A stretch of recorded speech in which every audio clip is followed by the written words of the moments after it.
Chantez maintenant pour mes fleurs. Cette fleur, c'est celle de votre âme? La seule. Aimez-vous la jacinthe? Je l'aime plus que toutes les autres.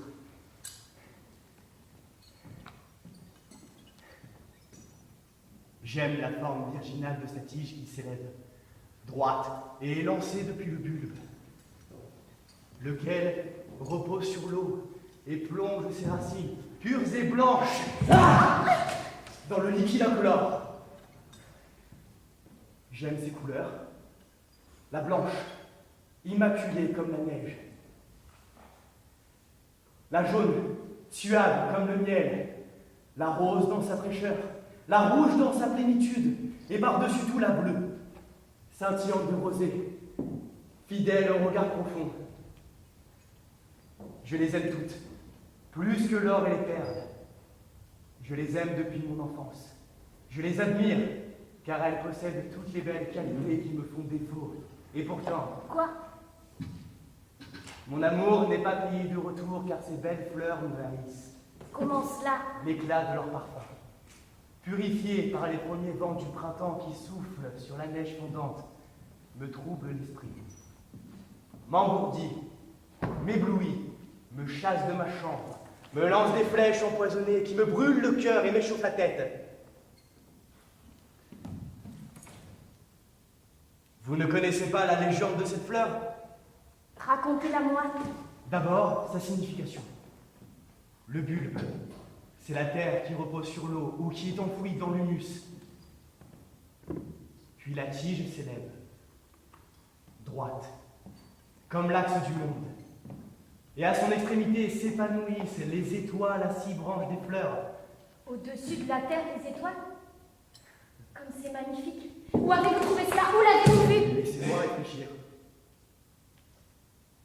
Dans vos yeux. C'est donc une image du cosmos. Voilà pourquoi Bouddha est assis tenant le bulbe de la terre, et qui le couvre du regard pour le voir germer, et croître, et se métamorphoser en ciel. La pauvre terre deviendra ciel, voilà ce qu'attend Bouddha. Maintenant je vois. Les flocons de neige n'ont-ils pas également 6 branches, comme les fleurs de la jacinthe? Vous avez raison.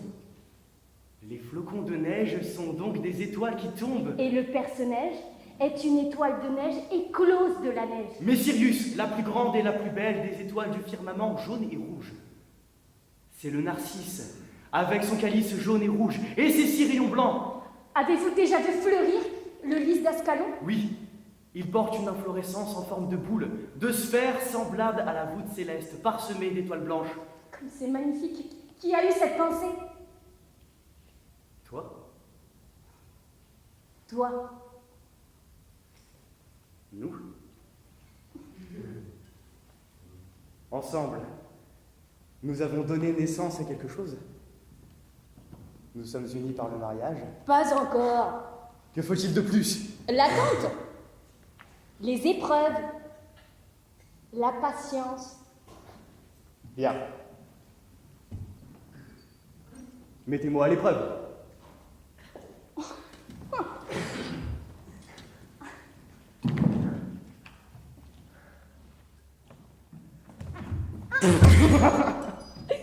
Je te navigue, je te chevelure. Je te hanche. Tu me hantes. Je te poitrine. Je buste ta poitrine, puis te visage. Je te corsage. Tu modères, tu me vertiges, tu glisses. Je te caresse. Tu m'enjambes, Je te frissonne. Je m'insupportable. je t'amazone, je te gorge, je te ventre, je te jupe, je te jartelle, je te bats. Oui, je te bâche pour clavecin, sein et flûte. Je te tremblante, Tu me séduis. je te risque, Tu m'absorbes. je te dispute, Tu me frôles. je te grimpe, je te nage. Mais toi, tu me tourbillonnes. Tu m'effleures. Tu me cernes. Tu me chairs, cuir, peau et morsure. Tu me slips noir. Tu me ballerines rouge. Et quand tu ne ôtes pas mes sens, tu les crocodiles, tu les phoques, tu les fascines, tu me couvres. Je te découvre, je t'invente. Parfois tu te livres.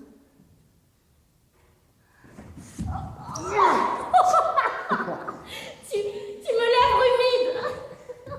Je te délivre, je te délire. Tu me délires et passionnes. Je t'épaule, je te vertèbre, je te cheville, je te scie les pupilles. Et si je n'omoplate pas mes sens, même à distance, tu m'esselles.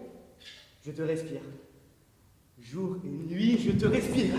Je te bouche, je te palais, je te dents, je te vulve, je te paupière, je te haleine, je t'aime, je te sens, je te coupe, Je te sueur, je te navigue, je te nuque. je te langue, je te tombe, je te corps et te fantôme, je te rétine dans mon souffle. Tu t'irisses, Je t'écris. tu me penses. La voilà. Oh, regardez comme elle est grosse et grasse. Qu'est-ce qu'elle veut? Elle veut me parler du dîner. Il faut aussi que nous nous occupions de la cuisine. Il faut bien manger. Regardez-la. Moi, je ne peux pas la voir. Qu'est-ce que c'est que cette ogresse? Elle appartient à la famille de vampires Hummel. Elle nous dévore. Pourquoi ne la renvoyez-vous pas? Elle ne s'en va pas. Personne ne peut rien contre elle. Elle nous a été envoyée à cause de nos péchés. Vous ne voyez pas que nous dépérissons, que nous nous consumons? On ne vous donne rien à manger alors? Si, de nombreux plats. Mais ils n'ont plus de substance. Elle fait bouillir la viande et nous sert des filaments et de l'eau tandis qu'elle boit le bouillon. Quand il y a un rôti, elle lui fait perdre toute sa saveur à force de le cuire. Elle mange la sauce, elle boit le jus. Tout ce qu'elle touche perd son goût. On dirait qu'elle en suce la moelle, rien qu'avec ses yeux. Elle nous sert le marc après avoir bu le café. Elle boit le vin, la bouteille et le remplace par de l'eau. Mettez-la à la porte! Nous ne pouvons pas! Pourquoi? Nous n'en savons rien, elle ne s'en va pas! Personne ne peut rien contre elle puisqu'elle nous a pris nos forces. Est-ce que je peux la mettre à la porte? Non! Oh, c'est sans doute ainsi que les choses doivent être. Oh, la voilà. Elle va me demander ce qu'il faut servir au dîner. Je vais lui répondre ceci et cela. Elle va discuter et finalement, elle n'en fera qu'à sa tête. Mais laissez-la décider elle-même alors. Elle ne veut pas! Quelle maison étrange. Elle est ensorcelée. Oui!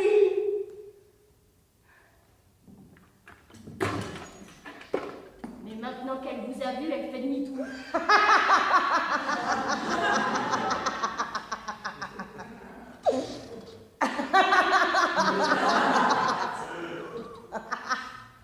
Non, ce n'est pas pour ça. Dehors! Quand ça me plaira.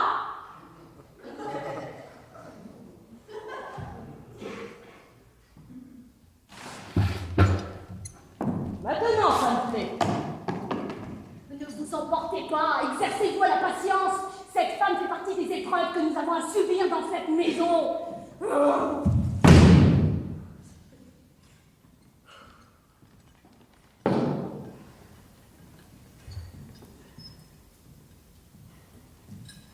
Écoute-moi. Je ne le dirai qu'une fois. Maintenant, je t'aime. Maintenant, je suis avec toi.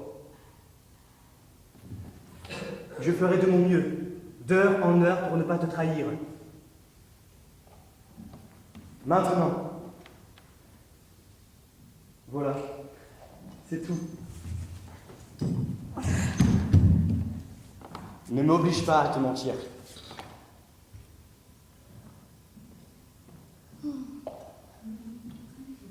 Le sentiment de maintenant. Maintenant a un sentiment. Le sentiment de maintenant est descriptible. Le sentiment de maintenant est le sentiment de la tranquillité et de l'intranquillité. Je suis dans le sentiment. Je n'ai pas d'autres attaches. Mon attache est ce sentiment de maintenant, fait de souplesse, fait d'assouplissement, fait d'eau, de côte, de cage thoracique. Je respire le sentiment de maintenant. Je n'ai rien d'autre à respirer. Je suis installée dans le sentiment. Si ce sentiment était désagréable, oh, il verse, je me verse, je suis versée dans le sentiment. J'y suis solidement attachée, j'y suis inquiète, il ne me donne pas de quiétude. C'est mon sentiment de maintenant. Le fait de n'y être attachée qu'un moment, le fait de n'être attachée qu'à ce sentiment me donne un peu l'inquiétude. Si ce sentiment était désagréable, je ne pourrais pas l'oublier, l'éloigner, m'en éloigner. Je ne peux pas oublier dans quel sentiment je suis versée. Je ne peux qu'espérer qu'il ne m'entraîne pas dans les affres douloureuses de sentiments désagréables. C'est mon sentiment de maintenant. De là vient l'inquiétude. S'il m'entraînait, je le suivrais. Je lui donne toute ma confiance. Je le suis. Je ne sais pas où il va m'entraîner.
Sometimes I turn around and catch the smell of you.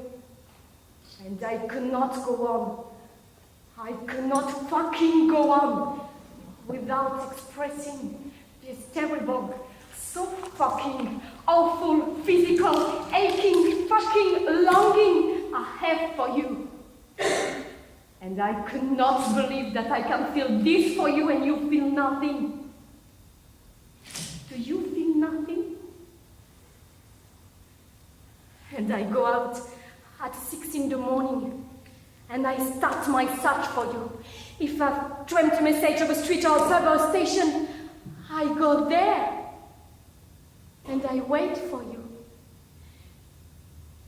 You know, I really feel like I'm being manipulated. I've never in my life had a problem giving another person what they want. But no one's ever been able to do that for me. No one touches me. No one gets near me. But now, you've touched me. Somewhere so fucking deep, I can't believe, and I can't be that for you because I can't find you. Do you think it's possible for a person to be born in the wrong body? Fuck you. Fuck you.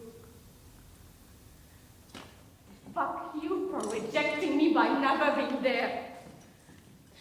Fuck you for making me feel shit about myself. Fuck you for bleeding the fucking love and life out of me. Fuck my father for fucking up my life for good. And fuck my mother for not leaving him. But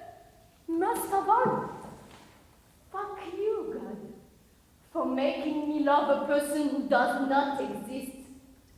Fuck you. Fuck you. Fuck you. Fuck you.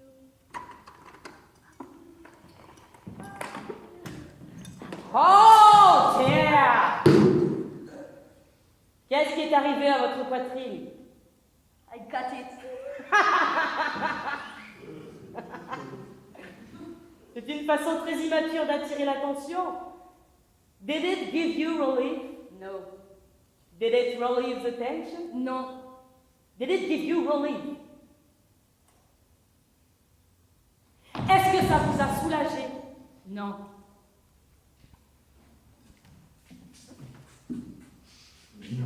I don't understand why you did that. Alors demandez-le.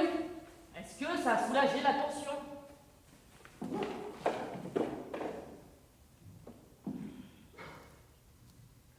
Can I look? Non. I'd like to look pour voir si c'est infecté. No. Je me disais que vous essayez de le faire. Lots of people do. Ça soulage la tension. Vous l'avez déjà fait? Non. Far too fucking sane and sensible. I don't know where you read that, but it does not relieve the tension.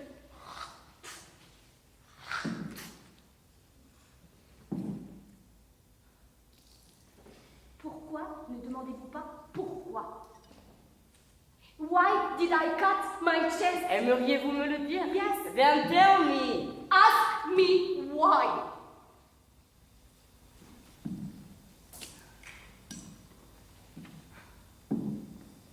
Pourquoi did you cut your chest? Because it feels fucking great. Because it feels fucking amazing. Can I look? Vous pouvez regarder. But don't touch.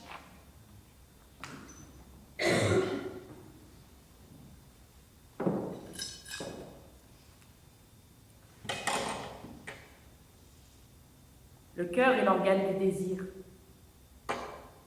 Il se gonfle, défaille, comme le sexe, tel qu'il est retenu, enchanté, dans le champ de l'imaginaire.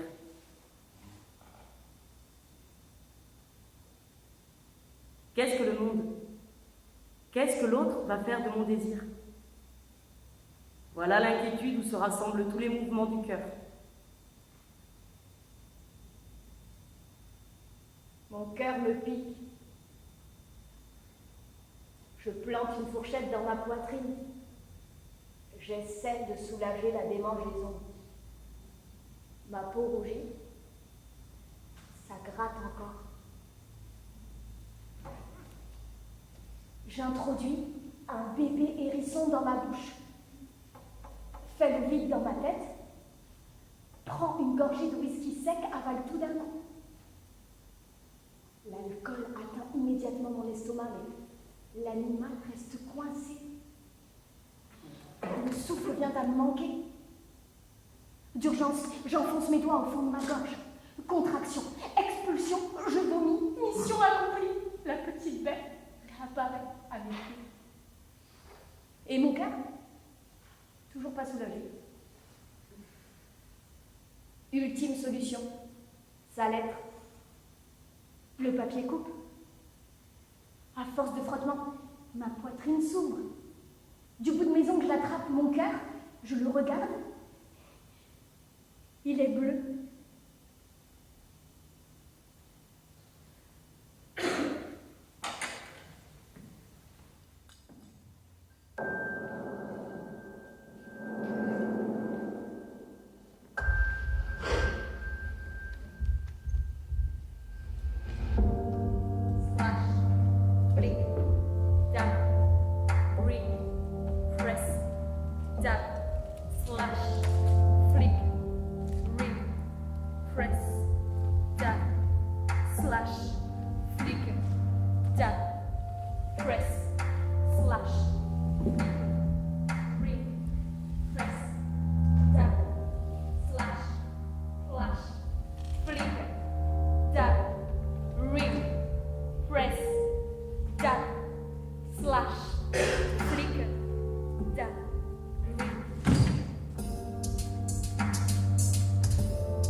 À noite, eu calço um partido de mim.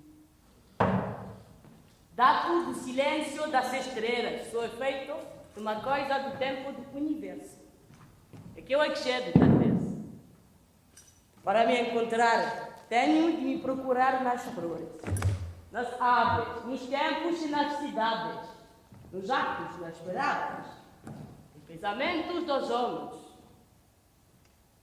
Quanto mais cresço, menos sou eu. Quanto mais me encontro, mais me perco. Quanto mais me sinto, mais vejo que sou flor. É a ave, é a estrela, é o universo.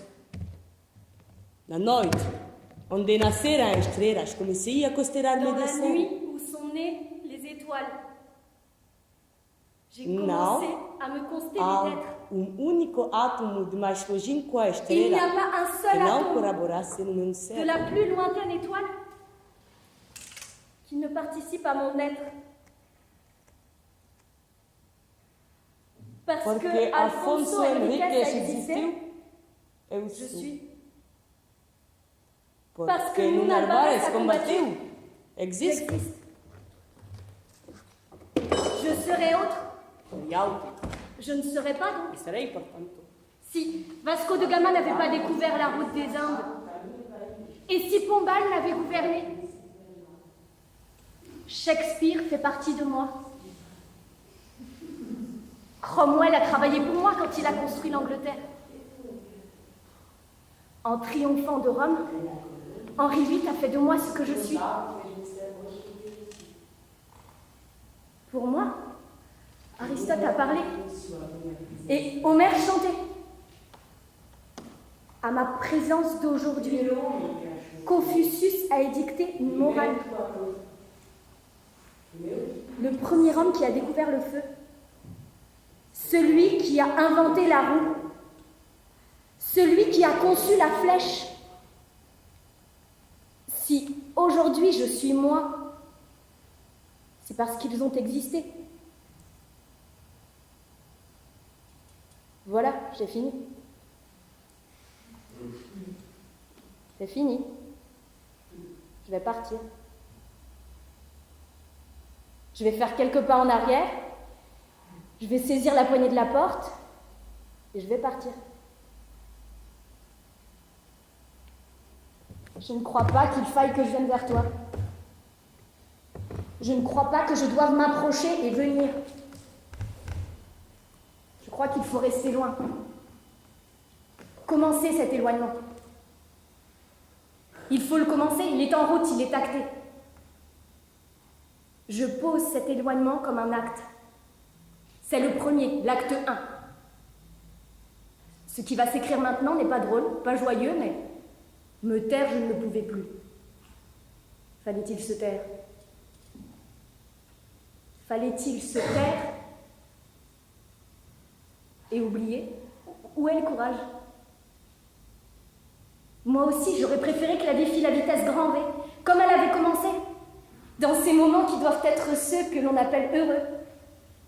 Une forme de définition des moments de bonheur. Ces moments où aucune question ne se pose, où tout ce que je viens de dire n'existe pas, n'est rien, ne naît pas, ne peut pas naître, tout simplement. Je vais partir. Je vais faire quelques pas en arrière, je vais saisir la poignée de la porte, la tourner, ouvrir la porte, sortir, et ce sera fait.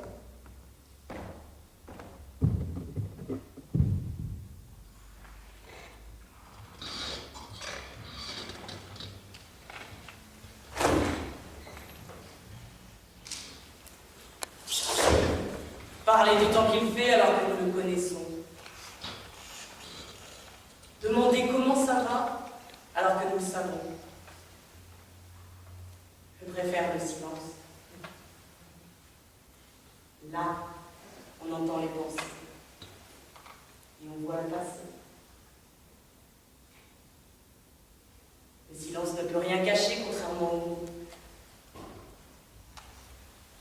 Quel silence. Nous tous, ici par exemple, dans cette agréable demeure, dans cette maison respectable où beauté, culture et prospérité se trouvent réunies, nous tous, ici.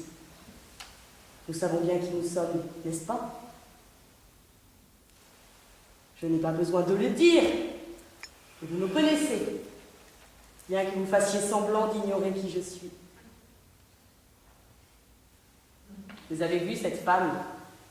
Elle s'étiolait dans cet air qui respire le crime, la tromperie et les impostures de toutes sortes. Voilà ma mission dans cette maison. Arracher les mauvaises herbes, dévoiler les crimes, apurer les comptes. Maintenant, vous êtes libre de partir.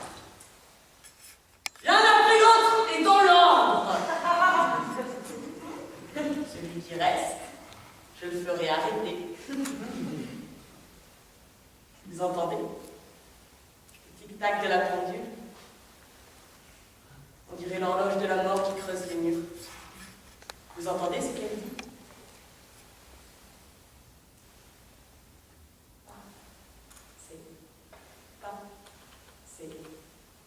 Quand elle frappera ses coups dans un instant, le délai sera expiré, et alors vous pourrez partir. Mais pas avant. Mais elle menace avant de frapper. Elle prévient. La pendule peut frapper. Moi aussi, je peux frapper. Vous entendez?